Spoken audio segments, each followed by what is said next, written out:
오늘부터 이제 내일 그리고 이제 8장 1절까지 6장에서부터 8장 1절까지 쭉 소개되는 내용은 일곱 인에 대한 말씀이 소개가 됩니다. 어제 5장의 말씀에서 보면 보좌에 일찍 죽음을 당하셨던 어린 양이 계신데 그 어린 양반이 보좌에 앉으신 오른손에 있는 일곱 인으로 봉해진 책을 뗄 수 있다 하는 사실을 보여줍니다. 그리고 그 일곱 인의 비밀을 이제 어린 양 되신 그분이 취해서 그 인을 하나씩 떼가는 광경이 펼쳐집니다. 그래서 우리가 4장에서 읽은 내용부터 하나님의 보좌의 구조가 어떻게 되어 있는지 그 내용들을 염두에 두면서 그 일들이 하나님의 보좌로부터 해서 모든 일들이 진행이 되고 있다 하는 사실들을 이제 보여주고 있는데 그것을 염두에 두면서 볼 필요가 있다는 겁니다. 성부께서 계신 보좌가 환상 중에 그려지고 또 그 보좌로부터 어린 양 대신 예수 그리스도가 묘사가 되고 또 거기에는 하나님의 일곱 영이신 성령 하나님이 묘사가 됩니다. 그리고 네 생물들이 동서남북 사방으로 위치하고 있죠. 거기에 눈이 가득 차 있는 모습, 6날개를 가지고 있는 모습이 그려지고 그리고 그 주위에 24장로들, 신약시대와 구약시대의 대표적인 인물들, 구약시대 12지파, 또 신약의 12사도를 중심으로 해서 모든 구원받은 자들의 총수다 이렇게 말하곤 합니다. 24장로들이 보좌에 둘러서 있고 그런 광경에서 모든 일들이 이제 펼쳐지는데 인을 떼면서 어떤 일들이 그려지는지 하나씩 묘사가 되는 내용이 6장, 7장, 8장, 1절까지 이렇게 소개가 되고 있습니다. 인을 떼신다 이 말은 세상의 끝에 있게 될 일뿐만 아니라 세상의 모든 역사들을 바로 하나님께서 주관하신다, 이끄신다 하는 사실들을 보여주면서 그 모든 일들이 하나님의 주권하에서 이루어지게 된다 하는 사실을 보여줍니다.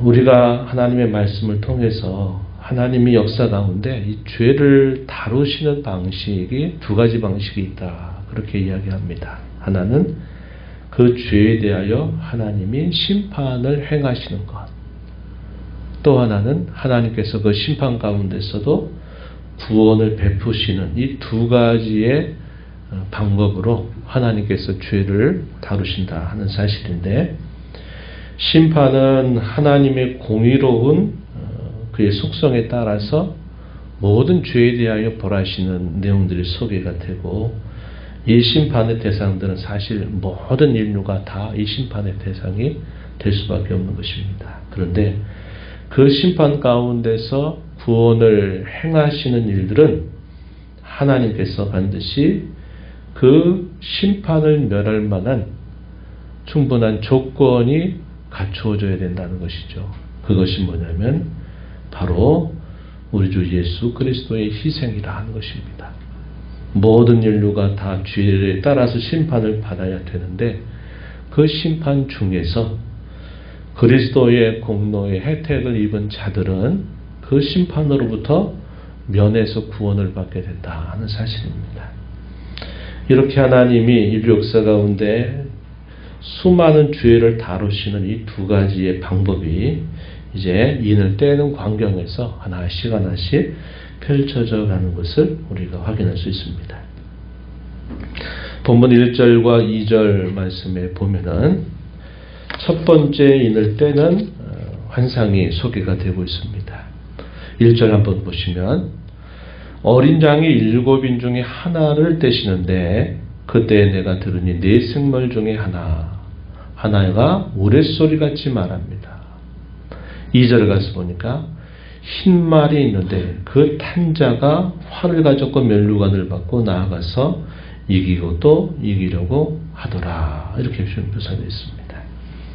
첫 번째 생물의 인도를 받아서 첫 번째 인을 떼는 광경을 보니까 흰말이 등장하고 그 탄자, 그 말탄자가 등장합니다. 그래서 이기고 또 이긴다라는 말은 계속 정복을 시도하고 있다라는 사실을 보여주죠.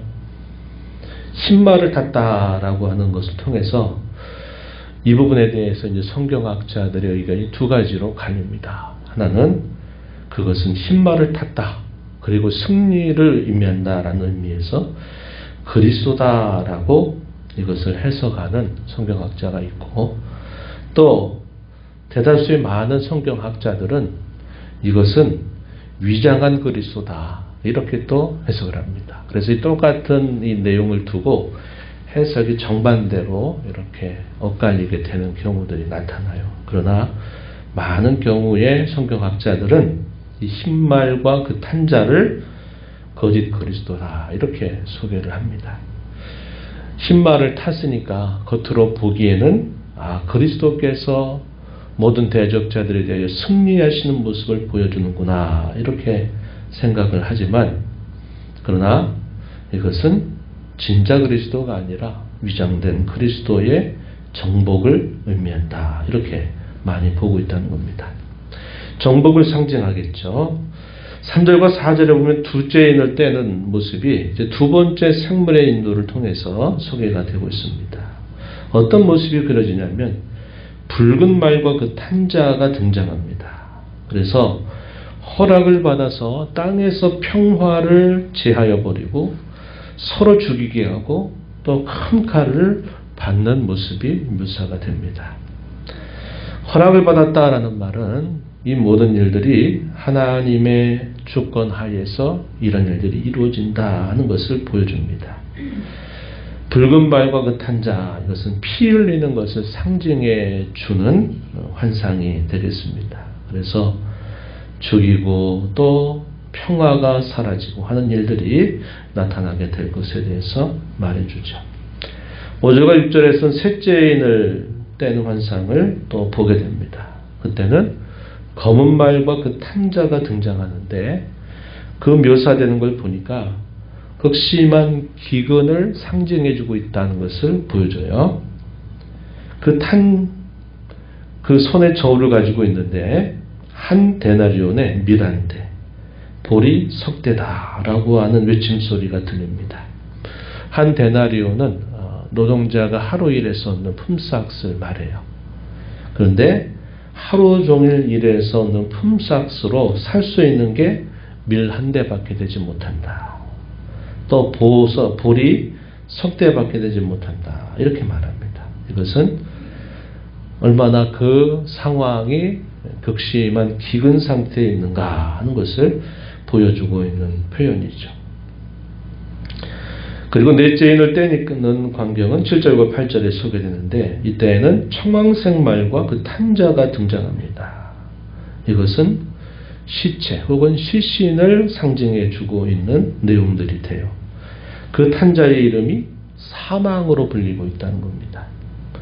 음부가 그 뒤를 따르고 땅의 4분의 1의 권세를 얻어서 검과 흉년과 사망과 땅의 짐승으로서 죽이는 모습이 그려지고 있어요. 이것은 제한적인 재난이 닥치게 될 것을, 그래서 많은 이들이 죽음을 맞게 될 것을 보여주는 그런 환상이 되겠습니다. 이 첫 번째로부터 네 번째 인에 이르는 내용들이 두 가지 방향으로 나타나죠. 이런 일들이 절대적으로 하나님의 주권하에서 이루어지는 일이고 죄를 다루시는 하나님의 방편인데 하나님의 어떤 대상들에게는 분명히 그들의 죄에 대한 심판으로서 나타나는 것이고, 그러나 또 한 대상에게는 그 심판 중에서 구원에 이르게 하는 일을 하나님이 나타내신다 하는 것입니다. 말하자면 믿지 않는 자들에게는 이것이 그들의 죄에 대한 하나님의 무서운 심판으로 나타나겠고, 믿는 신자들의 경우에는 그들이 연단을 받고 그 연단 가운데 구원을 받게 하는 하나의 수단으로 하나님이 이런 일들을 역사 속에서 펼쳐가실 것이다. 이렇게 보여주고 있다는 것입니다. 다섯 번째 인으로 가서 보면 9절부터 11절 내용에 여기서는 좀 다른 상황이 그려져요. 어떤 상황이냐? 죽임을 당한, 박해 가운데서 죽임을 당한 성도들의 영혼이 제단 아래서 큰 소리로 하나님 앞에 기도하는 내용들이 소개가 되고 있습니다. 그 내용이 어떤 내용이냐? 대주제여 우리의 피를 갚아 주시옵소서, 이렇게 기도하는 겁니다.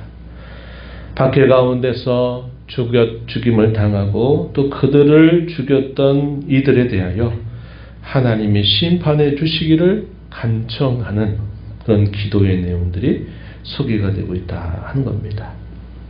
그러면서 그 말씀에 대한, 그 기도에 대한 응답에 대해서 아직 잠시 동안 쉬어라. 그들의 동무 종들과 형제들과 자기처럼 죽임을 당하여 그 수가 차기까지 조금 더 쉬어라. 이런 말씀이 주어집니다. 그래서 성도들이 드리는 그 기도의 내용이 심판으로 나타나고 있는 그런 모습이 이 다섯째 인을 뗄 때에 그려지고 있다는 것입니다. 여섯 번째 인을 떼는 내용은 12절부터 17절 마지막 부분에 등장합니다. 여섯 번째 인을 떼더니 큰 지진이 나고 해가 검은 털로 짠 상복같이 검어지고 달은 온통 피같이 변합니다. 하늘의 별들이 무화과 나무가 대풍에 흔들려 설익은 열매가 떨어지는 것 같이 땅에 떨어집니다. 하늘은 두루마리가 말리는 것 같이 떠나가고 산과 섬이 제자리에서 옮겨지는 것 같은 천체 질서가 확 바뀌는 이런 혼란스러운 광경이 여섯째 인을 뗄 때에 그려지고 있어요. 그런 상황 속에서 어떠한 모습이 계속 펼치냐면 15절에 보면 땅의 임금들, 왕족들, 장군들, 부자들, 강한 자들과 모든 종과 자유인들이 굴과 산들의 바위 틈에 숨어서 산과 바위에게 이렇게 소리친다는 겁니다. 16절에 보면 우리 위에 떨어져서 보좌에 앉으신 이의 얼굴에서 그 어린 양의 진노에서 우리를 제발 가려달라, 이렇게 말하는 겁니다. 이 여섯째 인을 떼는 광경은 천체 질서의 혼란과 큰 변화 속에서 모든 대적자들과 주인들에 대한 무서운 하나님의 진노와 심판이 그들에게 닥치는 모습을 보여주고 그 일을 맡게 되는 그 사람들의 반응은 제발 우리에게 어린 양의 이 진노를 보지 않도록 산아 바위야 우리를 덮쳐버려라, 이렇게 호소하는 그런 외침이 일어나게 될 것이다, 이렇게 말해주고 있다는 겁니다. 그래서 이 다섯 번째와 여섯 번째의 경우는 성도들의 기도, 그 기도에 대한 응답으로서 하나님께서 모든 대적들을 심판하시는 그런 무서운 광경이 펼쳐지게 됨을 보여줍니다. 그리고 이제 일곱 번째 인이 등장하기 전에 삽입되는 이야기가 있어요. 이제 우리가 계시록 쭉 살펴보지만 인을 떼는 게 있고 또 나팔, 일곱 나팔을 부는 경우가 등장하고 또는 일곱 대접을 쏟아부으면서 어떤 일이 펼쳐지는가 해서 세 가지의 이런 심판 시리즈가 요한계시록에 등장합니다. 그런데 동일한 패턴은 뭐냐면 여섯 가지가 시행되고 나서 일곱 번째가 시행되기 전에 하나의 삽입되는 이야기들이 등장하고 있다는 겁니다. 이 첫 번째 인에 대한 심판 시리즈에서는 삽입되고 있는 내용이 7장에 소개돼요. 이 7장의 내용이 어떤 내용들이냐? 구원받은 하나님의 백성들이 기뻐하고 또 하나님을 향하여 찬양하는 그런 모습이 그려지고 있다 한 것입니다. 나중에 또 뒤에 가서 보면 나팔, 일곱 나팔을 부는 사이에도 금방 이야기했듯이 여섯 가지의 나팔이 불고 일곱 번째 나팔이 불기 전에 또 삽입되는 이야기가 있는데 거기서 등장하는 내용은 승리의 노래가 울려 퍼진다는 것입니다. 그 심판 가운데 구원을 받는 하나님의 백성들이 구원에 대하여 또 하나님이 주신 승리로 인해서 하나님을 찬양하는 모습이 그려지고 있다 하는 사실이죠. 이러한 내용들은 어떻게 진행이 될까 우리가 이해할 때 이렇게 이해하시면 좋겠어요. 이미 1세기 후반에 도미티안 황제 아래 있으면서 많은 그리스도인들이 신앙 때문에 죽임을 당했어요. 황제 숭배를 강요하면서 황제를 숭배하지 않는 모든 자들을 잡아서 감옥에 가두고 죽이고 또 하면서 많은 그리스도인들이 이 박해로 인하여 죽음을 당하고 있는 상황이었다는 것입니다.